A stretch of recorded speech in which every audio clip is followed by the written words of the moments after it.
अच्छे genetic material का क्या क्या प्रॉपर्टी है, तो 4 प्रॉपर्टी है। सबसे पहले हमने बोला कि एबल टू मेक रेप्लिका, अपना कॉपी बना ले, और इस बात को हम डिटेल में डिस्कस किए हैं और उसमें हम ये बताए हैं आपको कि प्रोटीन अपना कॉपी नहीं बना सकता।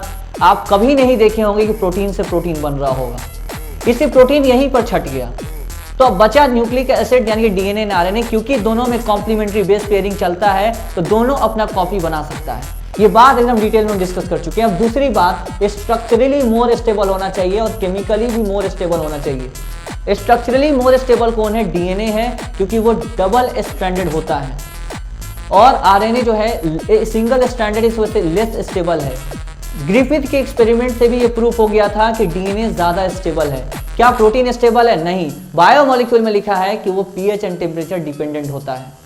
यानी कि इस बात से भी ये बात क्लियर हो गया कि डीएनए ज्यादा स्टेबल है स्ट्रक्चरली, और डीएनए ज्यादा स्टेबल है केमिकली भी। कैसे? क्योंकि डीएनए के 2' ऑफ शुगर पर H ग्रुप होता है, H होता है, और डीएनए में थाइमीन होता है जो कि लेस रिएक्टिव बेस होता है। तो डीएनए ज्यादा केमिकली स्टेबल है एज कंपेयर टू आरएनए।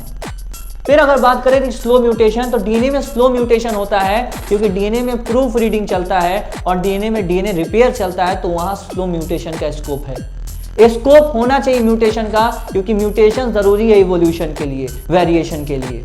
अगर हम बात करें एक्सप्रेस इन मेंडेलियन पैटर्न, यहाँ हम 2 बात डिस्कस किए हैं कि अगर स्टोरेज ऑफ जेनेटिक मटेरियल करना है तो वहाँ डीएनए बेहतर है, क्योंकि वो संभाल के इंफॉर्मेशन को सही तरीके से रखेगा। और ट्रांसमिशन या एक्सप्रेशन के लिए बात करें तो आरएनए ज्यादा बेहतर है, क्योंकि वो डायरेक्टली प्रोटीन बनवा देगा। Is it very very clear और नॉट?